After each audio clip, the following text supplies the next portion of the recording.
ကဲယောဂီများအားလုံးဒုတိယပိုင်းကိုဆက်ကြရအောင်ဈဉ္ဉံလျှောက်ရတော့မယ်ယောဂီဈဉ္ဉံကမ္မထမ်းမှာဆင်ခြင်စရာရှိပါတယ်ဈဉ္ဉံလျှောက်တဲ့ယောဂီတယောက်ဟာလက်ဟန်တွဲပြီးမလျှောက်ရပါဘူးလက်ကိုနောက်ပြထိုင်ထားမထားရင်ရှေ့မှာပိုက်ထားသို့မဟုတ်လက်ပိုက်ထားလို့ရပါတယ်အတိတ်ကခန္ဓာကိုယ်ကနေပြီးတော့ဘာအစွန်းမှအပိုအပြင်ကိုထွက်လို့မရပါဘူးထွက်ရင်လှုပ်ရှားမှုတွေများတယ်တကယ်လှုပ်ရှားမှာကခြေထောက်ကိုသာဦးစားပေးပြီးတော့လှုပ်ရှားပေးရမှာဖြစ်ပါတယ်လှုပ်ရှားတာတွေများရင်အာယုန်တွေများပါတယ်တမာတိကပြားသွားပါလိမ့်မယ်ယောဂီကမတ်မတ်ရထားရှေ့ကိုခေါင်းကိုစိုက်ပြီးတော့မလျှောက်ပါနဲ့ခေါင်းမူတက်တယ်ရှေ့တဲ့ကို10ပေလောက်ခံမှန်းပြီးတော့အဲ့နေရာကိုတူယူကြည့်ပါယောဂီအမူအရာကိုပြည့်ရင်းစေတဲ့မျက်လုံးကစားခြင်းတောင်မြောက်၄ပါးကြီးကန်းတောင်မောက်ကြီးခြင်းအဲ့လိုအကြည့်မျိုးတွေကိုရှောင်ကျဉ်ရမှာဖြစ်ပါတယ်လမ်းလျှောက်တာကတော့အရင်ကတည်းကယောဂီတိုင်းရှောက်နေကြမှုမခက်ပါဘူးလို့ပြောလို့ရတယ်နော်သို့တော့တတိဖြစ်ဖို့ရှောက်ရင်ခက်ပြီတရားအားထုတ်တယ်ဆိုတာကိုယ်ဘာတွေလုပ်နေတယ်ဘာရွယ်ချက်ရှိနေတယ်ဘယ်လိုလုပ်နေတယ်ဆိုတာသိအောင်လုပ်နေတာပါအဲ့လိုသိနေရတော့ပိုခက်တာပေါ့သိအောင်ကြိုးစားတဲ့အပိုင်းတစ်ခုရှိနေတယ်မောဟနဲ့နေရင်တော့လှုပ်ရိုးလှုပ်စင်မလို့ကိုကမခက်ဘူးလို့ထင်ရတယ်တတိကိုအားထုတ်ပြီဆိုရင်အဲ့နောက်မှာဝရိယရှိတယ်ဝရိယစိုက်လာပြီဆိုရင်ဘယ်ဝရိယဖြစ်ဖြစ်အနည်းနဲ့အများတော့ပင်မနာကြည့်ပါပဲယောဂီကမိမိဘယ်အရှင်ကိုပဲလုပ်လို့မိမိစိတ်ကိုအကဲခတ်ပါမိမိစိတ်ဘာတွေဖြစ်နေလဲစိတ်ကိုမမြင်တတ်သေးဘူးဆိုရင်အဲ့ဒီယောဂီတရားအားမထုတ်တတ်သေးဘူးနော်ကဲခုယောဂီ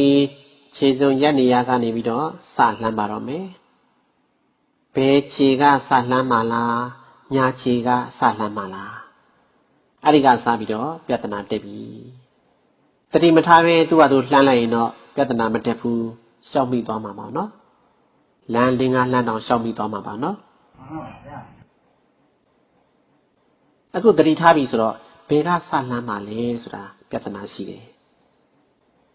စောစောကအမှတ်တမဲ့လျှောက်လိုက်တဲ့အချိန်မှာကိုကလင်းကားလှမ်းတောင်ရောက်သွားပြီတတိထားတဲ့အချိန်မှာအခုဘယ်ကစလျှောက်ရမယ်မသိတော့ဘူးနော်ကိုယ့်ရောကာယကြီးလည်းဖြစ်နေဦးမယ်လူတိုင်းမှာများသောအားဖြင့်ညာတန်နေသည်ဘယ်ခြေကစလှမ်းပါလဲဘယ်ညာ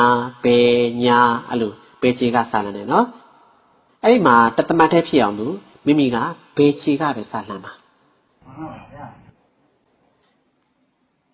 ပထမဆုံးဘာကိုစပြီးသိရမှာလဲသိဖို့ဆိုရင်တော့ဖြည်းဖြည်းလျှောက်တာကောင်းတယ်နော်ဖြည်းဖြည်းလေးစလုပ်ပါဘယ်ခြေကိုစကြွမယ်ခဏစောင့်ပါဦးအဲ့ဒီမှာကြွလိုက်တဲ့အခါမှာစောစောကထမ်းထားတို့လေးနေတဲ့နေရာတွေကပေါ့သွားတယ်ဖိထားတဲ့နေရာလေးကကြွလိုက်တဲ့အခါမှာလျော့သွားတယ်စောစောကကြမ်းမြင်နဲ့ထိခတ်နေတဲ့အချိန်မှာပူးနေတဲ့သဘာဝလေးကကိုအေးသွားတယ်တင်းနာတွေကပျော့သွားတယ်အဲ့ဒီသဘောတွေဟာဟိုးအရင်ငကိုကလည်းရှိပြီးသားပါယောဂီကအတိမလိုက်တဲ့အခါမှာမသိဘူးအခုယောဂီကဘယ်လောက်ထိသိနိုင်လဲအဲ့ဒါဒီအလုံးသိနိုင်သလောက်သိဖို့လိုအပ်ပါပြီအလုံးကိုသိရမယ်လို့မဆိုလိုဘူးနော်သိနိုင်သလောက်သိအောင်အားထုတ်ပါစအားထုတ်တဲ့ယောဂီတယောက်ဟာအသိမများဘူးသိမသိနိုင်ဘူးနည်းနည်းပဲသိတယ်များအားထုတ်လာတဲ့ယောဂီတယောက်ဟာအသိကြီးအများကြီးဖြစ်တယ်တစ်ချက်လှုပ်တိုင်းအသိကြီးအများကြီးပြောနိုင်တယ်ဦးဇင်းတို့တရားစစ်တယ်ဆိုတာအဲ့ဒါကိုစစ်တာပဲယောဂီတယောက်ကစလှမ်းတဲ့ချိန်မှာဘယ်ညာဘယ်လှမ်းနေညာလှမ်းနေဘယ်လှမ်းနေညာလှမ်းနေစသဖြင့်ဒီနှစ်ချက်ပဲပေးရတယ်နောက်ကြတော့ကြွတယ်လှမ်းတယ်ချတယ်ဟောသုံးချက်ပေးတယ်နောက်ကြတော့ကြွတယ်ရွှေ့တယ် အလေရောက်တယ်တွန်းလိုက်တယ်ဟောဟိုဘက်ကိုလွန်သွားတဲ့အပိုင်းကြီးရှိတယ်သူ့အပိုင်းကြီးသူ့ပိုင်းကြီးရှိတယ်အများကြီးရှုသွားလို့ရတယ်ပထမစရှုတဲ့ယောဂီတယောက်ဟာသူ့ကိုအများကြီးသိခိုင်းလို့မရဘူးသူ့ရဲ့နောက်ကသိနိုင်တဲ့စွမ်းအားနည်းနေသေးတယ်ဒါကြောင့်မလို့သူသိနိုင်တဲ့လောက်ပဲသိပါယောဂီတွေပထမစပိုင်းမှာနည်းနည်းပဲသိပါလိမ့်မယ်ဆက်လက်အားထုတ်ပါတဖြည်းဖြည်းအသိများလာပါလိမ့်မယ်ယောဂီကအတိများလာသလောက်တရားတက်လွယ်ပါတယ်။မှအားကောင်းလာတဲ့ယောဂီတယောက်ဟာရက်သေးရွာတဲ့နေရိုးနေစဉ်သွားလာလှုပ်ရှားနေရတော့မှအတိကြီးဆက်ဆက်နေတယ်။အခုကအတိကြီးတတိကြီးဖြစ်အောင်အားထုတ်နေတာနော်။ခြေလမ်းလေးကြွလိုက်တဲ့ချိန်ကနေတော့ရွှေ့တဲ့ချိန်မှာနည်းနည်းလေးရုပ်ခန္ဓာပြောင်းလဲပြီမြင်အတိဟာသူ့ရဲ့မကအစာပေါင်းသိမ့်တမကသိနိုင်တဲ့အတိတွေအများကြီးရှိပါတယ်။အဲ့ဒါဆိုရင်ဒီယောဂီဟာလျှက်တစ်ပြက်အတွင်းမှာဖြစ်ပျက်ဒီဂရေတသမကသိနိုင်တဲ့အဆင့်တော့ရောက်သွားနိုင်တယ်။တတိတာထားဝရိယစိုက်ပြီးပညာနဲ့သာရှုပြီးမဖြစ်ဘူးဆိုတာမရှိပါဘူး။အားလုံးဖြစ်နိုင်ပါတယ်။ဒုတိယဟာငါတော့မလုပ်နိုင်ပါဘူးဆိုပြီးတော့ဘေးထိုင်လက်မှန်ချနေအဲ့လူတယောက်ဟာဘတော်မှဖြစ်လာမှာမဟုတ်ပါဘူး။ဘေးရမဆိုစလောက်ခါစားအချိန်ဒီမှာခက်တယ်။သို့တော့ဘေးရမဆိုလက်ကျင့်ယူရင်ရတာကြီးပါပဲ။လူလုံရင်အလုံးဖြစ်ပါတယ်။အစာပိုင်းမှာတော့ခက်နေမှာသိချတယ်။နောက်ပိုင်းကျရင်အသားကျသွားတဲ့အခါမှာအသိကြီးဆက်ဆက်နေတာကိုတော်ထင်မထားဘူး။ကိုတိထားတဲ့တောင်ပို့ပြီးတော့လုံမိတိနေသေးတယ်အဲ့နေရာမှာနောက်ထပ်ဘာသိနိုင်နေလဲဆိုရင်ကြည့်နော်ယုံနဲ့နာနဲ့ဆက်ဆက်ပုံတွေသိနိုင်တယ်နာကခိုင်းလို့ယုတ်ကြီးကလိုက်လုံနေရတယ်စိတ်ကဘယ်ကိုပို့ရင်ဘယ်ခြေထောက်ပေါ်ကိုရောက်သွားတယ်ဘယ်ခြေထောက်ကလည်းသူ့ကိုခိုင်းပြီလို့သူကသိတယ်သူစပြီးတော့လှုပ်ရှားလာတယ်ဘယ်ကိုပို့ရင်ဘယ်ဘက်ခြေထောက်လှမ်းတယ်ညာကိုပို့ရင်ညာဘက်ခြေထောက်လှမ်းတယ်ခုနကတော့မိမိကဘယ်ခြေစလှမ်းမယ်ဆိုတဲ့ချိန်မှာဟောဘယ်ခြေကလှမ်းဖို့အသင့်ဖြစ်နေတယ်အဲ့ဒါကိုသိနိုင်တာနဲ့ तू ကသိနေတယ်နော်ရုပ်တည်ရကိုကခိုင်းနေနေတာမဟုတ်ဘူးနော်ကိုသိနိုင်တာနဲ့ရုပ်ကဲ့သဘာဝတွေက तू ကသိနေတယ်နော်ကိုကဘယ်ခြေလှမ်းမယ်ဆိုရင် तू စလှုပ်ရှားနေပြီ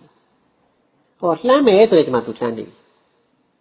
အဲ့ညာကိုပို့တဲ့ခါမှာညာလှမ်းမယ်ဆိုတဲ့အတိတူသိတယ်ညာခြေကစပြီးလှုပ်ရှားတယ်လှမ်းမယ်ဆိုတဲ့ချိန်မှာ तू ရွေ့တယ်အဲ့ဒီနေရာမှာနော်စိတ်ကိုအကဲခတ်ကြည့်စိတ်ကဘယ်ကိုပြေးလိုက်ညာကိုပြေးလိုက်ဟိုဘက်ပြေးလိုက်ဒီဘက်ပြေးလိုက်စိတ်တွေဟိုဘက်ဒီဘက်လှုပ်ရှားနေတွေ့တယ်ဟောယောဂီကစိတ်ကိုမြင်ရတယ်စိတ်လှုပ်ရှားတာလည်းမြင်တယ်ရုပ်တွေလှုပ်ရှားတာလည်းမြင်တယ်ရုပ်ကဲ့သဘာဝစိတ်ကဲ့သဘာဝနှစ်ခုကိုမြင်နိုင်စွမ်းတဲ့ဉာဏ်မျက်စိပေါ်လာပြီနော်ယောဂီကစလန်းတဲ့အချိန်တွေမှာငါခိုင်းလို့သူတို့တွေလိုက်လုံနေရတယ်လို့ထင်နေရတယ်နော်လမ်းလျှောက်ချိန်ကြာလာလို့အချိန်လေးရလာပြီဆိုရင်တခါမိမိစိတ်ကိုမိမိအကဲပြန်ခတ်ကြည့်ကိုခိုင်းစရာမလိုဘဲနဲ့သူ့အလိုလိုလုံနေတာအော်တိုသွားနေတယ်အဲ့ဒီချက်တွေကိုတွေ့လိုက်ပြီဆိုရင်ပထမပိုင်းမှာမိမိကအရေးပါတယ်လို့ထင်နေရတယ်အချိန်ရလာလို့သူ့ကိုကြည့်လိုက်တဲ့အခါမှာမိမိကအရေးမပါဘူးသူ့သဘောကတော့သူလုံနေတာပဲကိုယ်သဘောနဲ့မှမဆိုင်တာသူ့သဘောကြီးတက်တက်ပဲကိုခိုင်းလို့လုံနေရတာမဟုတ်တော့ဘူးအဲ့မှာအနတ္တသဘောသွားမြင်တယ်ပထမတော့စပြီးတော့ပုဂ္ဂလပြပါတာလုပ်ပြရတယ်နောက်ဓမ္မပြပါတာကသူ့ဟာသူလုပ်သွားတာအဲ့လိုလှုပ်သွားတဲ့အချိန်မှာကိုကနောက်ကကြည့်လိုက်တဲ့အချိန်မှာကိုခိုင်းလို့မဟုတ်တော့ဘူးသူ့တဘာဝသူလှုပ်တာဩငါကအရေးမပါပါလားအတ္တမဟုတ်ပါလားအနတ္တတဘာဝပါလားလို့ကိုယ်တိုင်မြင်တယ်အဲ့ဒါပညာပဲနော်အခုကြွရတဲ့ခြေထောက်ကလေးဟာရှေ့ကိုတိုးမယ်ဆိုရင်ရှေ့ကိုတိုးသွားတဲ့သဘောလေးရှိတယ်အဲ့တိုးတဲ့နေရာနေမှာလွန်သွားတဲ့သဘောလေးရှိတယ်အောက်ကိုချတဲ့သဘောကျမ်းမီနဲ့ထိတဲ့သဘောဟောဖိပြီးနေလိုက်တဲ့သဘော အဲ့ဒါအပိုင်းကြီးအများကြီးရှိတယ်နော်တဘာဝတွေတစ်ခုနဲ့တစ်ခုက direction မတူဘူး sensation မတူဘူးအရှိန်မတူဘူးလှုပ်ဆောင်ချက်တွေအားလုံးကွဲပြားတယ်စိတ်ခံစားမှုရုပ်ခံစားမှုတွေအားလုံးကွဲပြားနေပါတယ်အဲ့ဒါကိုယောဂီကမြင်နိုင်တယ်လို့ကြည့်ပေးပါမမြင်နိုင်တော့လဲလွတ်လိုက်ပေါ့လေနောက်တစ်ဖြည်းဖြည်းတော့မြင်လာပါလိမ့်မယ်အခုပြောတာတွေကိုစဉ်းစားကြည့်နော်အားလုံးဒီသဘာဝတွေမှာဖြစ်နိုင်တဲ့သဘာဝတွေကြီးပဲသိကြရတယ်အများကြီးနော်သိနိုင်တယ်လို့သာသိအောင်ကြိုးစားပေးပါရုပ်တွေလှုပ်ရှားသွားတာကိုသိနိုင်တယ်စိတ်တွေလှုပ်ရှားသွားတာကိုသိနိုင်တယ်အဲ့ဒီမှာခံစားမှုဝေဒနာအပိုင်းတွေကိုလည်းသိနိုင်ပါတယ်တတိပဋ္ဌာန်၄ပါးလုံးမှာကာယဝေဒနာစိတ်ဓမ္မအားလုံးကိုမိမိသိနိုင်တယ်လို့သိပါသိစရာအာယုန်တွေဒီသိတတ်တဲ့စိတ်ရှိရင်အားလုံးဓမ္မတွေပါပဲကဲခုကနေနောက်ပိုင်းလမ်းလျှောက်ခြင်းလုပ်ငန်းစကြရအောင်လက်တွေပိုင်းမှာတော့ပြောစရာတွေကအများကြီးပါသို့တော့လက်တွေပိုင်းမှာအခုပြောနေတာခြေတလန်းစာတော့မပြည့်သေးဘူးနော်သိအောင်ပြောနေရတဲ့အတွက်အပြောခက်တယ်အခုယောဂီကမိမိကိုယ်တိုင်လုပ်ရမှာမဟုတ်လို့တေချာမှတ်ပါယောဂီကအခုကြွတယ်လို့ဆိုတဲ့အချိန်မှာမိမိသိတာနဲ့ဟိုကကြွတာနဲ့တစ်ထပ်တည်းဖြစ်အောင်လုပ်ပါရှေ့ကြိုသိတာတို့နောက်ကျမှသိတာတို့မဖြစ်စေရဘူးအခုကြွတဲ့အချိန်မှာကြွတယ်လို့တစ်ထပ်တည်းသိပါအဲ့ဒါမှသစ္စာမှန်တယ်နော်ဒါမှအမှန်တရား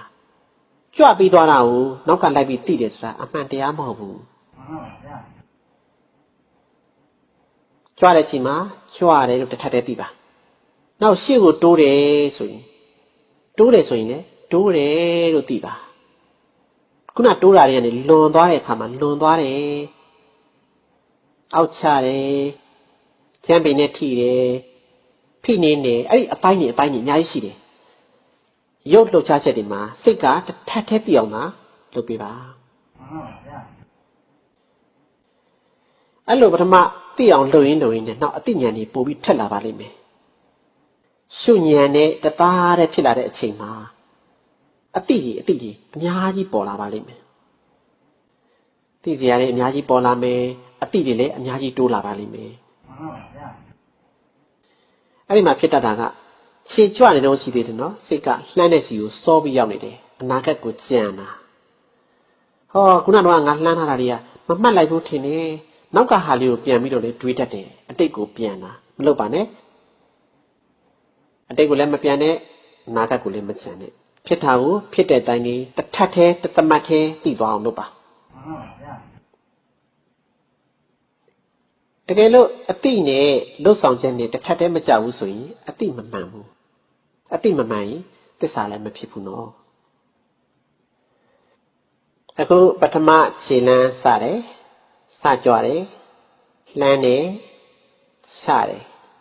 ဟောလှုပ်ဆောင်ချက်၃ပိုင်းရှိတယ်နော်အဲ့ဒီမှာယောဂီကတတိထားစရာတစ်ခုရှိတယ်ရက်နေစဉ်မှာမိမိကဘယ်လှမ်းမယ်လို့စိတ်ကိုပို့လိုက်တဲ့ခါမှာဘယ်ခြေပေါ်ကိုစိတ်ရောက်သွားတယ်ကြွရမယ်လို့စိတ်ကလှုပ်ဆောင်တဲ့ခါမှာဘယ်ခြေတော့ကစပြီးကြွတယ်လှမ်းတော့မယ်လို့ကွန်မန်းပေးလိုက်တဲ့ချိန်မှာအဲ့ဒီခြေတော့ကရှေ့ကိုရွေ့လာတယ်ဟော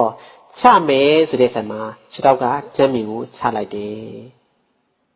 ဘယ်တလှမ်းတစ်ချက်ပြီးသွားတယ်နော်နောက်ပါဆက်လုပ်မလဲညာဆက်လမ်းမှာပေါ့နော်ဟိုမလုပ်နဲ့အောင်မလောနဲ့အဲ့ဒီနေရာမှာပြဿနာရှိတယ်နောက်ထပ်ခြေလမ်းတွေကယောဂီအလုတ်စဉ်အတိုင်းကြွတယ်လှမ်းတယ်ချတယ်ကြွတယ်လှမ်းတယ်ချတယ်လှုပ်သွားမှကျင်းနေတယ်ယောဂီအဲ့ဒီလှမ်းတဲ့အချိန်ကနေလို့ချတဲ့ချိန်မှာတစ်ချက်ကလေးစဉ်းစားကြည့်နော်ရှေ့ကခြေလမ်းကချတဲ့ချိန်မှာနောက်ခြေတော့ကကြွပြီးသားဖြစ်နေတယ်အခုဘယ်ခြေကချလိုက်တဲ့ချိန်မှာနောက်ကညာဘက်ခြေကနောက်မှကြွရတာဖြစ်နေတယ်မိမိကကြွတယ်လှမ်းတယ်ချတယ်ဆိုရင်ချတဲ့ချိန်မှာနောက်ကကြွတာကတစ်ချက်ပြောက်နေတယ်သဘောပေါက်လားအဲ့လိုတစ်ချက်ပြောက်တဲ့အခါမှာ ယောဂီကအလုတ်စင်တိုင်းကြွတယ်လှမ်းနေချတယ်ကြွတယ်လှမ်းနေချတယ်လှုပ်ရင်းလှုပ်နေကြာလဲလှုပ်တယ်လို့ကအကုန်လုံးအမှတ်တွေမှားကုန်ရောအဲ့ဒီမှာတစ်ချက်ပြောင်းနေတယ်ချတဲ့ချိန်မှာနောက်ကကြွပြီးသားဖြစ်တဲ့အတွက်ကြွတာလားချတာလားအဲ့တစ်ချက်ပြောင်းတယ်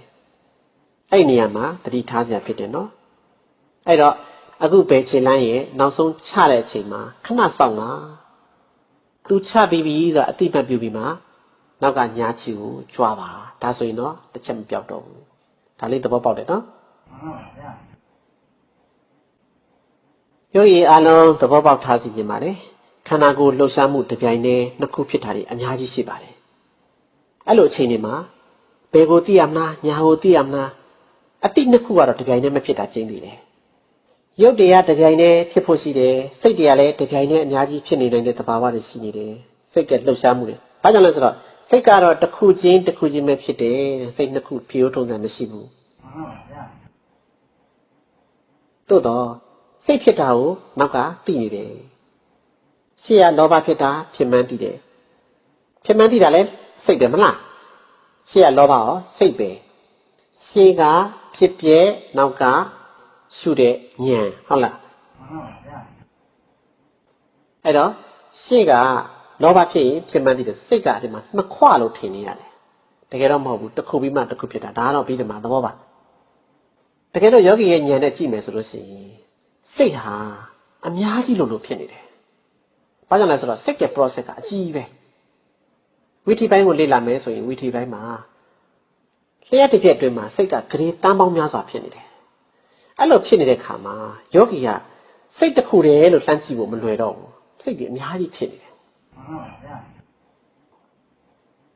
ယောဂီရဲ့အသိဉာဏ်ပြောတာနော်အဲ့တော့စိတ်ကတစ်ခုပြီးမှတစ်ခုဖြစ်တယ်ဆိုတာဘုရားဉာဏ်တော်ကြီးပါရှင်သာရိပုတ္တရာတို့လိုပုဂ္ဂိုလ်မျိုးကြီးရဲ့ဉာဏ်ပညာကြီးတွေပါအခုယောဂီတွေဟာစိတ်ကိုတစ်ခုချင်းသိဖို့ဆိုတာမလွယ်ပါဘူးအစုလိုက်အပြုံလိုက်ကြီးဖြစ်လိုက်ပြက်လိုက်ကြီးပါစိတ် process တစ်ခုမှာအစုလိုက်အပြုံလိုက်ဖြစ်နေပါတယ်ဥပမာဖြင့်လောဘဖြစ်ရင်ဖြစ်မှန်းသည်ဆိုတာရှိတယ်နော်ဒိဋ္ဌိတံပြုတ်ရှင်တဲ့ပထမလောဘစိတ်ဟာစေတသိက်16လုံးရှင်တယ်လောဘဖြစ်ရင်ဖြစ်မှန်းသည်ဆိုရင်16လုံးရှိတယ်ကုသိုလ်စိတ်ကလေးဖြစ်လို့ရှိရင်38လုံးရှင်တယ်အဲ့တော့ဉာဏတံပြုတ်ကုသိုလ်စိတ်တစ်ခုဖြစ်ပြီဆိုရင်38လုံးရှင်တယ်မိမိသိတိုက်တာကကုသိုလ်စိတ်ကလေးတစ်ခုဖြစ်တယ်လို့သိတာဒါပေမဲ့38လုံးရှိတယ်အများကြီးပဲပြန့်နေတာနော်အဲ့မှာဝိธี process နဲ့သွားမယ်ဆိုလို့ရှိရင်လည်းတိတဲ့ပို့ပြီးများနေတယ်အဲ့အတွက်စိတ်ကိုသိတယ်ဆိုရင်လည်းအများကြီးပါရုပ်ကိုသိရင်လည်းအများကြီးပါအဲ့တော့တစ်ချိန်နဲ့တစ်ကြိမ်နဲ့မှာအများကြီးဖြစ်နေတယ်အဲ့ဒါကိုအတိကနောက်အများကြီးသိဖို့ဆိုတာတော်တော်မလွယ်ဘူးအတိကနှစ်ခုဖြေထုံးစံမရှိဘူးရုပ်ရဲ့သဘာဝနှစ်မျိုးဟာတစ်ထပ်တည်းဖြစ်နိုင်တယ်စိတ်ရဲ့သဘာဝကလည်းဖြစ်ဖို့များတယ်ဒါပေမဲ့သိတဲ့အတိကတော့တစ်ခုပဲသိနိုင်တယ်အဲ့လိုဖြစ်တဲ့ချိန်မှာခုနကချလိုက်တဲ့ချိန်မှာနောက်ကကြွတယ်ဆိုတဲ့သဘာဝနှစ်ခုကတစ်ထပ်တည်းဖြစ်ရင်အတိနှစ်ခုမရှိတဲ့အတွက်အဲ့ဒီမှာတစ်ချက်ပြောက်ပါတယ်အတိတစ်ချက်ပြောက်ပါတယ်တတိလွတ်တတ်ပါတယ်နော်အခုဒီနေရာတစ်ခုတည်းကိုမူတည်ပြီးပြောပေမဲ့အခြားရှုခွက်တွေမှာလည်းအများကြီးဒီလိုပဲတွက်ထားပါအခုကမူတည်ပြီးတစ်ခုပြောရင်အားလုံးဟာဒီတိုင်းပါပဲလို့ယောဂီကသိထားဖို့လိုပါတယ်ရှင်းကျက်လာတဲ့ယောဂီဟာအာယုန်နှစ်ခုကိုခွပြီးသိတယ်10ခုရှိရင်10ခုကိုခွပြီးသိတယ်ဂရေတန်းပေါင်းများစွာပေါ်လာတဲ့အာယုန်တွေရောအားလုံးကိုတနေရာနဲ့စောင့်ပြီးတော့ခွပြီးသိတယ်အဲ့လိုသိလိုက်တဲ့အခါမှာအဲ့ဒီပုံကိုတွဲပါတော့တတိမပြောက်ပါဘူးတတိလည်းမလွတ်ဘူးဒါတော့ရင့်ကျက်ပါနော်ယောဂီကခြေလမ်းကိုကြွတဲ့အချိန်ကနေစပြီးတော့နောက်ဆုံးဖိနေတဲ့အချိန်ထိအဲ့ဒါကိုတစ်ဆက်တစ်ဆက်တည်းမှတ်ပြီးတော့ခြေတလှမ်းလို့သတ်မှတ်ပါတစ်ချိန်လှမ်းတယ်လို့သတ်မှတ်ပါနောက်တစ်လှမ်းကိုကြွတယ်ဖိနေတဲ့အထိပြည့်ပြည့်စုံစုံသိအောင်လုပ်ပြီးတော့မှတစ်ချက်မှတ်ပါလှမ်းနေခြေလမ်းတစ်လှမ်းရောက်ပါပြီမှတ်ပေးပါနော်အဲ့တော့ဒီဘက်ခြေလမ်းလည်းပြည့်ပြည့်စုံစုံသိရမယ်ဟို ဟိုဘက်ခြေလမ်းလည်းပြည့်ပြည့်စုံစုံသိရမယ်ရှေ့ခြေတော့အချမှာနောက်ခြေတော့အချွတ်မဖြစ်အောင်ခဏလေးစောင့်ပါအဲ့လိုမဟုတ်ဘူးဆိုရင်ရှုစယောဂီတွေအတိမှန်ဖို့မလွယ်ပါဘူးခြေလမ်းတွေများလာရင်ဘာကိုမှမသိတော့ဘူးနောက်ခြေလမ်းလျှောက်ရင်းနဲ့လျှောက်တယ်တွေ့ရင်တွေ့ငေးကြံငေးပြီးတော့အတိတွေပျောက်သွားတတ်ပါတယ်ဒါတွေကိုသတိထားပါစလောက်ခါစားယောဂီဟာခြေတလန်းချင်းကိုဖြည်းဖြည်းလျှောက်ပြီးတော့အတိဆုံးအောင်လုပ်ပါနေရာတိုင်းကိုသိသွားပြီဆိုရင်တော့အဲ့ယောဂီဟာလှုပ်ရှားမှုမြန်တိုင်းမှာလည်းသူအတိတွေလည်းမြန်လာပါလိမ့်မယ်အဲ့လိုရှုမှတ်သွားလို့ကျွမ်းကျွမ်းကျင်ကျင်သိလာတဲ့ယောဂီဟာခုနရှုနေတဲ့ရှုွက်ထဲမှာပဲအချိန်တွေပိုလာပါလိမ့်မယ်စောစောကကြွားတယ်လှမ်းတယ်ချတယ်ဆိုတဲ့ဟာနဲ့သူမလုံလောက်တော့ဘူးအတိတွေသူမြန်လာပြီသိနိုင်တဲ့စွမ်းအားတွေသူထက်လာပြီစောစောကပြောခဲ့တဲ့ရှုွက်လောက်နဲ့သူမလုံလောက်တော့ဘူးသူ့ရဲ့အတိစွမ်းအားတွေဟာထက်လာပြီအဲ့လိုယောဂီမျိုးကဒီရှုွက်ထဲမှာပဲဘာတွေဆက်ပြီးသိနိုင်လဲလို့သိရအောင်နော်အဲ့ယောဂီခြေထောက်လှမ်းလိုက်တဲ့အခါမှာအဝတ်နဲ့ခြေသလုံးတွေပေါင်တွေတိုက်သွားတာကိုသိနိုင်ပါတယ်လှမ်းတဲ့အခါမှာတကောက်ကွေးတစ်ဝိုက်မှာတွန်းသွားတဲ့သဘောဆွဲသွားတဲ့သဘောညှို့သွားတဲ့သဘောထောက်ကန်ထားတဲ့သဘောခန္ဓာကိုယ်ရဲ့အပေါ်ပိုင်းကြီးကရိမ့်သွားတဲ့သဘောအဲ့ဒါတွေအကုန်သိနိုင်တယ်အဲ့မှာ sensation တွေအများကြီးရှိတယ်နော်အဲ့မှာကြွားချတဲ့ sensation တွေအများကြီးရှိတယ်နော်အားလုံးသိလို့ရတယ်အဲ့ဒါတွေလားဆိုတော့မဟုတ်သေးဘူးနော်အသက်ရှူတာတွေလည်းသိလို့ရတယ်ခန္ဓာကိုယ်ထဲမှာပူသွားတဲ့သဘောအေးသွားတဲ့သဘောခြေထောက်နဲ့ကြမ်းပြင်းတဲ့ထိတဲ့ကမှာခုနကပထဝီတေဇောအာဘောဝါယောဆိုတဲ့ဓာတ်ကြီး၄ပါးလုံးလှုပ်ရှားနေတဲ့သဘောတွေအားလုံးမြင်လို့ရတယ်ရှုွက်ကတခုလေလားမဟုတ်ဘူးတတိပဋ္ဌာန်၄ပါးလုံးလည်းရှုလို့ရတယ်ဒါတော့တဖြည်းဖြည်းချင်းယောဂီဟာအားထုတ်သွားပါအဲ့တော့အတိတွေအများကြီးပြီးတော့ဘာအကျိုးထူးမှလဲဖေဟာလို့တဏှာကြောင့်ကတ်လို့မရတော့ဘူးဘယ်အပိုင်းမှာတဏှာပြည့်ကတ်လို့မရတော့ဘူးအဲ့ပုဂ္ဂိုလ်မှာတဏှာကင်းနေတယ်အဲ့လိုရှုဉဏ်နေပေါ်လာပြီဆိုရင်အဲ့ပုဂ္ဂိုလ်ဟာတတိပပြတ်ဆက်ဆက်လျက်ရှိနေတယ်တဏှာကိုတွန်းဖယ်နေတယ်အဲ့ပုဂ္ဂိုလ်မျိုးဟာတရားဓုရဖို့နေသွားပါပြီရှေးသူတော်ကောင်းကြီးတွေဈဉ္ဉံကမ္မထမ်းနဲ့တရားဓုတွေရသွားတာအများကြီးပါနော်တချို့ယဟန္တာကြီးများဆိုရင်ခုနှစ်ဖွာလှမ်းလိုက်ယုံနဲ့ယဟန္တာဖြစ်တယ်တဲ့စဉ်းစားကြည့်နော်ခုနှစ်ဖွာအတွင်းမှာသောတာပန်တဂရဂံအနာဂံယဟန္တာ၄ချက်ရှိတယ်ခုနှစ်လမ်းနော်မဲ့ကြမယ်ဖို့ဇောဆင်ရင်မယ်ပိဿကနာဉာဏ်ရှိတယ်မဲ့ကြမယ်ဖို့ဇောဆင်ရင်နဲ့ပိဿကနာဉာဏ်ရှိတယ်အဲ့ဒီမှာအချက်တွေအများကြီးရှိသေးတယ်အဲ့လိုတွေရှိတဲ့အတွက်ကြောင့်မလို့ဒီဈဉ္ဉံကမ္မထံကိုလုံးဝအထင်သေးလို့မရပါဘူးယောဂီကမိမိရဲ့ဈဉ္ဉံလမ်းကို15လမ်းနေပြီးတော့အလမ်း90အတွင်းမှာပဲထားသင့်ပါတယ်ဈဉ္ဉံလမ်းဟာအလမ်း100 200လောက်ထားရင်အဲ့ဒီပုဂ္ဂိုလ်ဟာအတွေးများတတ်ပါတယ်ဈဉ္ဉံလမ်းတူရင်လည်းခောက်တော့ခောက်ပြန်ရှောက်ရတဲ့အတွက်ဒီပုဂ္ဂိုလ်မူးတတ်ပါတယ်အဲ့တော့ဈဉ္ဉံလမ်းကို15လမ်းကနေပြီးတော့အလမ်း90အတွင်းမှာထားပါဈဉ္ဉံလမ်းဆုံးလို့ရှိရင်ရမယ်ဆိုတဲ့အတိသူရှိနေတယ်နောက်ဆုံးခြေလမ်းကဘယ်လားညာလားယောဂီသိနိုင်အောင်ကြိုးစားပါအောင်ယောဂီတွေကိုမှားခြင်းပါနဲ့နော်ဝိပဿနာရှုတဲ့ယောဂီဟာအတိဆုံးခြင်းရင်ကိုဝှိုင်းဆိုတဲ့မေးခွန်းမေးရပါလိမ့်မယ်ဘာကြောင့်လဲကျောင်းရတစ်ခုဖြစ်တိုင်းမှာအဲ့ဒါဘာကြောင့်လဲ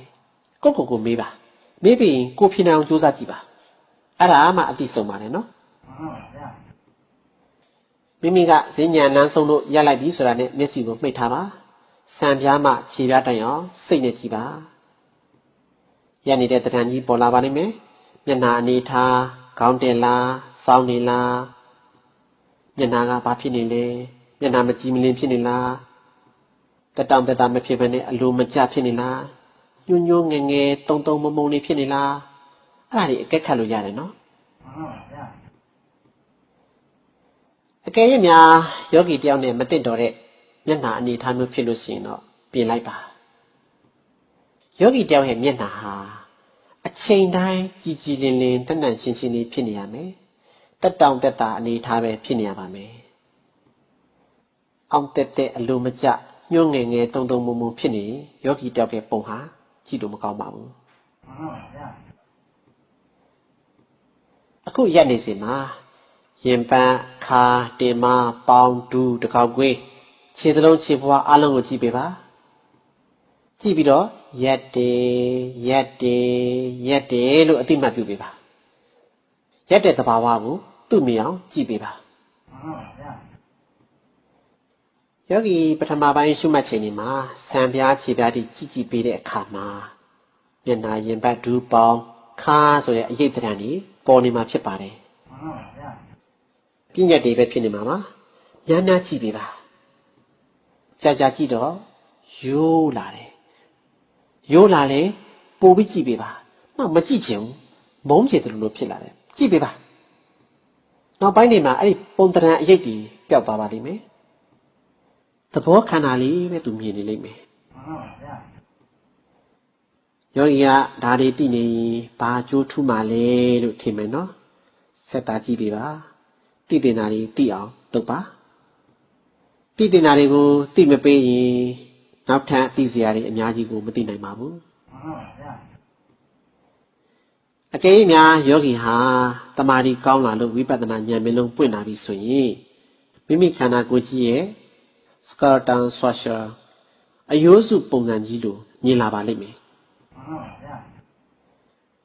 ဟိုရှိတုန်းကသူတော်ကောင်းတွေဟာအဲ့နေရာကနေဝိပဿနာရှုဆင်ခြင်ပြီးတော့ယဟန္တာဖြစ်ကြတဲ့တာရကတွေအများကြီးရှိပါတယ်နော်အခုယောဂီဟာဈဉ္ဉံအနမ်းဆုံးမှာရပ်ပြီးတော့ဆင်ခြင်နေတာပါရပ်ပြီးရင်နောက်ဈဉ္ဉံလမ်းကိုပြန်လှည့်ရပါလိမ့်မယ်အဲ့တော့အခုယောဂီဘယ်ကိုလှည့်မှာလားညာကိုလှည့်မှာလားဘယ်ညာရွေးဖို့လိုလာပြီနော်ဘယ်ကိုလှည့်မယ်ညာကိုလှည့်မယ်ဆိုတဲ့ဆုံးဖြတ်ချက်လေးကြောင့်တစ်ဖက်ဖက်ကိုလှည့်ပြစ်သွားလိမ့်မယ်ဆုံးဖြတ်ချက်ကြလို့ဖြစ်စီဆုံးဖြတ်ချက်အတိုင်းမလိုက်နိုင်လို့ဖြစ်စီဘယ်လိုညာလိုကြောက်အန်းဖြစ်နေပြီဆိုရင်အဲ့ဒီယောဂီဟာဟိုလိုဒီလိုဖြစ်နေတတ်သေးတယ်နော်အဲ့ဒါကြောင့်မို့လို့လမ်းဆုံးမှာခဏရပ်ပါခန္ဓာကိုယ်တစ်ခုလုံးမှာရက်တယ်လို့ဆင်ခြင်ပါပြီးရင်ဘယ်ကိုလှည့်မှာလားညာကိုလှည့်မှာလား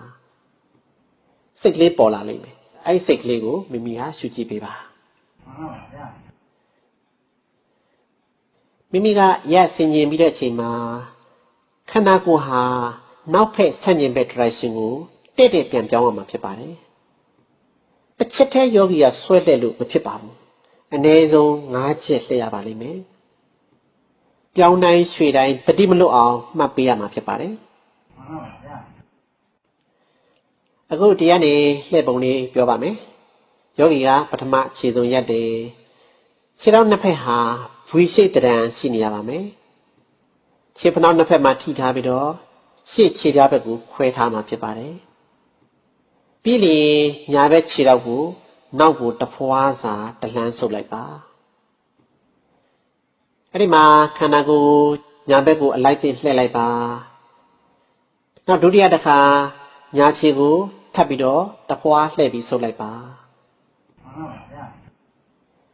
အဲ့နေရာမှာနော်ညာခြေကသာလှည့်ပြီးတော့လှုပ်ရှားပါမယ်ဘယ်ခြေဒီနေရာမရွှေ့ပါနဲ့ဖနှောင်းကနေကြိတ်လှည့်ပါအဲ့လိုနည်းနဲ့အနည်းဆုံး5ကြိမ်6ကြိမ်လောက်ရွှေ့ရှားလိုက်တယ်ဆိုရင်ဆန့်ကျင်ဘက် direction ဖြစ်တဲ့လာလန်းတိုင်းတဲ့ဖြစ်သွားပါပြီ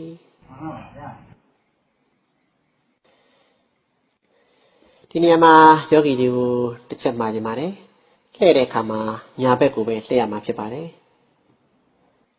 ဘယ်ဘက်ကိုလှည့်တယ်ဆိုတာရုပ်ညံ့သူတွေရဲ့အမူအချင်းဖြစ်တဲ့အတွက်ယောဂီတွေမလုပ်ရပါဘူးရှောင်ကျဉ်ရပါမယ်ယောဂီဟာလှည့်တိုင်းညာဘက်ကိုပဲလှည့်ရမှာဖြစ်ပါတယ်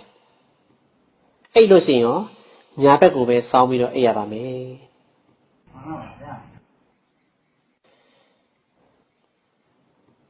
ပြီးတော့ယောဂီကလှည့်တယ်ဆိုရင်လည်းပဲမိမိလှည့်တဲ့အချိန်အရေအတွက်ကိုမှတ်ထားမှာဖြစ်ပါတယ်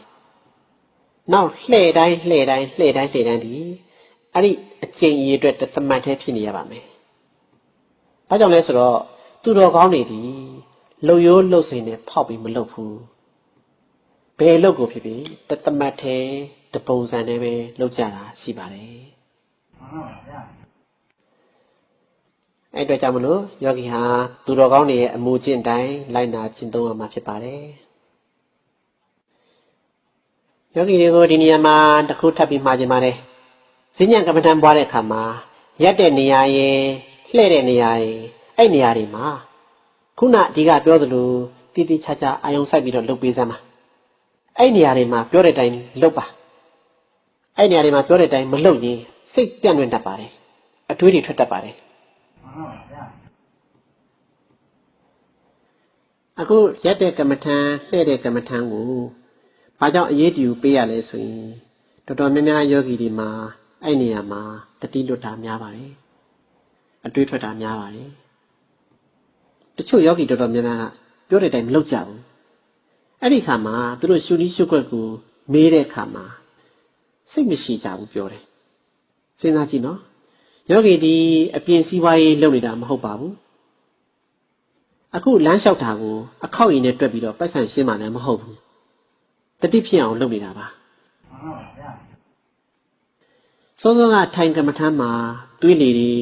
လှုပ်ရှားမှုမရှိဘဲနဲ့ပိတ်နေတတ်ပါတယ်အခုပလပ်ပိုက်တွေလဲပတ်အောင်လို့လမ်းလျှောက်ခြင်းကမ္မထမ်းကိုလှုပ်ပေးရတာပါအဲ့လှုပ်ပေးခြင်းရလည်းပဲယောဂီတွေတတိဆက်ဖို့ရယ်ခန္ဓာကိုယ်ကြီးကိုလှုပ်ရှားပေးုံနေတာလမ်းလျှောက်ခိုင်းခြင်းဖြစ်ပါတယ်ယောဂီတွေကိုအပြေးပြိုင်ခိုင်းတာမဟုတ်ဘူးနော်အခောက်ရည်ရအောင်လှုပ်ခိုင်းတာလည်းမဟုတ်ဘူးပြီးတော့ယောဂီတွေကို exercise လုပ်ခိုင်းတာမဟုတ်ဘူးတချို့ယောဂီတွေကထင်တယ်နော်ဈဉ္ဉံကမ္မထမ်းကို exercise လုပ်တယ်လို့ထင်တာမဟုတ်ဘူးနော်အတိဆက်ဆက်အောင်ခန္ဓာကိုယ်သွေးလက်ပတ်မှုလည်းဖြစ်အောင်ထိုင်နေတော့ညောင်းနေခဲ့တာတွေလည်းအညောင်းပြေအောင်လှုပ်ခိုင်းရုံတက်ပါခန္ဓာကိုယ်လှုပ်ရုံလေးလှုပ်ရင်ရပါပြီ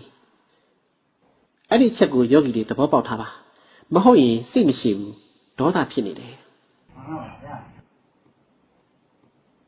မိမိတို့ဈဉ္ဉံကမ္မထမ်းလုပ်တယ်ဆိုတာစောစောပိုင်းမှာထိုင်ကမ္မထမ်းတို့ကစိတ်ကိုချုပ်ထိထားတယ်ကိုယ်ကိုချုပ်ထိထားတယ်အညောင်းမိနေတယ်အဲ့ဒီအတွက်သွေးလေမှန်စေဖို့ရယ်ကာယကဒုက္ခတွေပြေလျော့ဖို့ရယ်တတိဆက်ဆက်စေဖို့ရယ်ဒီအကျိုးတွေအတွက်ကိုရှောက်ခိုင်းတာဖြစ်ပါတယ်သွေးတွေမလျှောက်ဘူးဆိုရင်ခန္ဓာကိုယ်ကြီးကလေးလံတတ်ပါတယ်ခန္ဓာကိုယ်မပေါ်ဘူးဆိုရင်မှတ်ဉာဏ်နဲ့လည်းမကောင်းဘူးအဲ့ဒီအတွက်ကြောင့်မလို့ဈဉ္ဉံလျှောက်ခြင်းဖြစ်ပါတယ်ယောဂီတယောက်မှာသွေးလေမမှန်ဘူးဆိုရင်ခြောက်ခြားလွန်းလာရင် depression ဖြစ်ပါတယ်ဈဉ္ဉံကမ္မထမ်းပြင်းလေထိုင်ကမ္မထမ်းမှာအဲ့ဒီယောဂီဓာန်ပိလေဖြစ်လိမ့်မယ်လမ်းလျှောက်မပေးတဲ့ယောဂီဟာကြာမထိုင်နိုင်ဘူးဈဉ္ဉံကမ္မထမ်းကိုများအားထုတ်တဲ့ယောဂီတွေဟာထိုင်ကမ္မထမ်းအတွက်အလွန်စိတ်အားထက်သန်နေတာကိုတွေ့ရတယ်တရားတွေထက်လာတယ်အခြားကမ္မထမ်းတွေမှာအာယုံစိုက်လေယောဂီတယောက်ဟာထိုင်ကမ္မထမ်းမှာပိုပြီးအားကောင်းစေတာကိုတွေ့နေရပါတယ်ဒါကြောင့်မလို့ခိုင်းတာပါနော်ဉာဏ်ရည်တွေထက်လာတယ်ယောဂီကဒီတိုင်းလေးပဲတတိဖြစ်အောင်လုပ်နေရမှာဖြစ်ပါတယ်ယောဂီတယောက်မှာတတိဖြစ်ဖို့တဲ့ဘယ်ဟာမှအရေးမကြီးဘူးစိတ်လောရင်မောတယ်စိတ်စောရင်မြန်ပြီးချင်တယ်ဒီနေရာမှာမြန်ပြီးတာတန်ဖိုးမရှိဘူးနော်တတိမဖြစ်တာတန်ဖိုးကျသွားလိမ့်မယ်ယောဂီစဉ်းစားနော်လမ်းလျှောက်ချိန်တနာရီကုန်မှပြီးမှာပါမြန်ကုန်အောင်ရှောက်မယ်ဆိုပြီးပြေးလို့လေအဲ့တနာရီကကုန်သွားတာမဟုတ်ဘူးတနာရီမပြီးမချင်းလမ်းလျှောက်နေရမှာပါယောဂီတွေဒါလေးကိုသဘောပေါက်စေချင်ပါတယ်နော်အဲ့ဒီဈဉ္ဉံကမ္မထမ်းမှာပဲကိုယ့်အကူလောဘဒေါသတွေကြောင့်မတည့်ပဲရန်ဖြစ်နေတာတွေများတယ်နောက်တစ်ခုထပ်ပြီးသတိပေးခြင်းနဲ့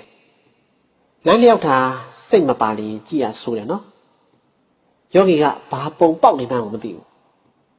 ပြင်းကြီးပြင်းတွဲမလျှောက်ချင်းလျှောက်ချင်းလေးဒီလေးကန်ထိုင်တိုင်းမိုင်းမိုင်းတွေ့တွေ့ဝေဝေကြည့်ရဆိုတယ်နော်ကြီးညိုစရာတစ်ခွက်မှမရှိဘူးတချို့ကခြေလမ်းကျဲကြီးနဲ့လှမ်းနေတာတွေ့ရတယ်တချို့ကခြေထောက်ကြီးကိုမြောက်ပြီးတော့ချတယ်ဘေးကနေကြည့်ရကြည့်မကောင်းဘူးနော်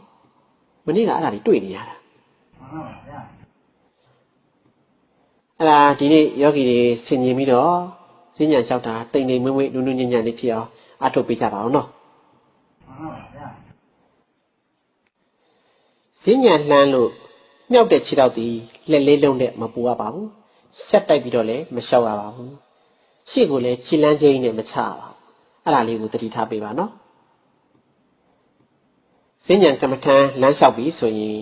နှေးရပါမယ်ရုပ်တည်နံနေလှုပ်ရှားလှုပ်ဆောင်နေတာကိုသိနိုင်နေများသိအောင်အားထုတ်နေတာပါလေ့ကျင့်နေတာပါနှေးမှသိတယ်မြန်ရင်မသိနိုင်ပါဘူးနှေးမှမြင်နိုင်ပါတယ်အဲ့လိုဈဉ္ဉံကမ္မထံမှာသိတဲ့အကျင့်လေးများများရလာပြီဆိုရင်အဲ့ယောဂီတယောက်ဟာတာမန်နေရိုးနေစဉ်ဒီမှာသွားလာလှုပ်ရှားနေတဲ့အချိန်မှာတတိမလွတ်တော့ဘူး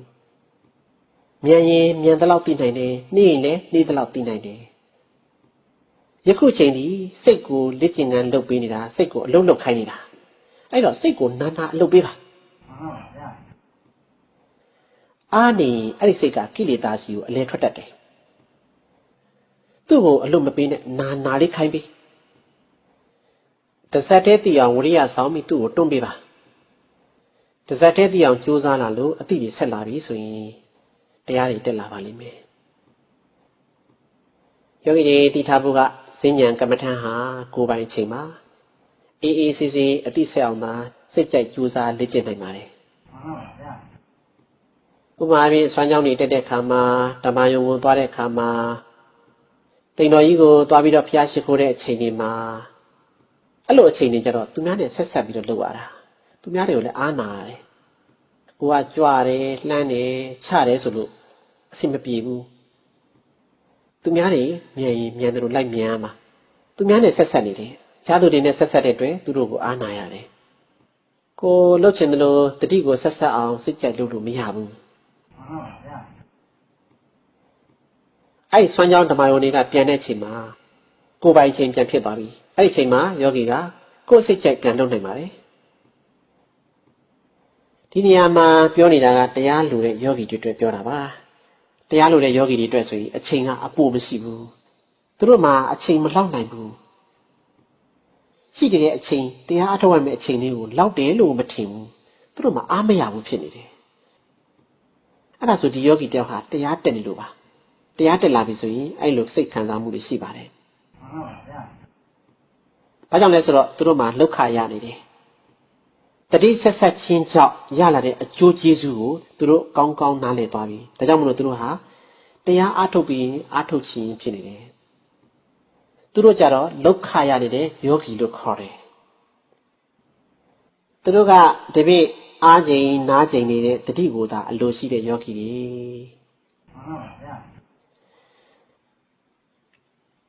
အဲ့ဒီမှာတချို့ယောဂီတွေကိုတတိထားကြရရှိတယ်နော်တရားအထုတ်ချိန်ဆိုရင်နာယီကနှေးနေပြီအချိန်တွေကုန်ခဲလိုက်တာအချိန်ကကြာလိုက်တာသူတို့စိတ်မှာဖြစ်တယ်နားတဲ့ချိန်ဆိုလို့ရှိရင်သူတို့နာယီကမြန်ပြီဒီကတောင်းလို့အချက်ပေးခေါင်းလောင်းခောက်လိုက်ပြီဆိုလို့ရှိရင်တောင်ဆွဲမြောက်ဆွဲတောင်ပြေးမြောက်ပြေးအားဝယုံသုံးခါနဲ့ကြီးကြီးကြောင်တောင်နဲ့အဲ့ဒါလောက်ခရတဲ့ယောဂီလားလောက်ခမရတဲ့ယောဂီလားအဲ့ယောဂီတွေကယောဂီပြင်းနေနော်နေရာတကာမှာကြည်ကြောင်ကြနေတာကိုမတည့်ဘူးအလုံးနဲ့သူတို့နဲ့ရန်ဖြစ်နေတာအဲ့လိုယောဂီကြီးကြတော့ဒုက္ခနဲ့နှစ်ပန်းလုံးနေတာယခုယောဂီတွေကိုမေးပါအောင်မယ်ဘယ်လိုယောဂီအမျိုးအစားတွေလဲဒုက္ခရတဲ့ယောဂီလားဒုက္ခမရတဲ့ယောဂီလားတချို့လဲဒုက္ခတွေရနေတာတွေ့ရပါတယ်နော်အဲ့တော့မိမိကဒုက္ခရအောင်ကြိုးစားပါတရားရဲ့အရာသာဟာဘယ်ရတာနဲ့မှမတူပါဘူးအဲ့တော့ဈဉ္ဉံကမ္မထံဟောပြောခြင်းကိစ္စပြီးပါပြီအခုယောဂီတွေဘာဆက်လုပ်ရမလဲဆိုတာသိပြီနော် အဲ့တော့ဒီနေ့ဒီရင်တော်ကြအောင်ဆို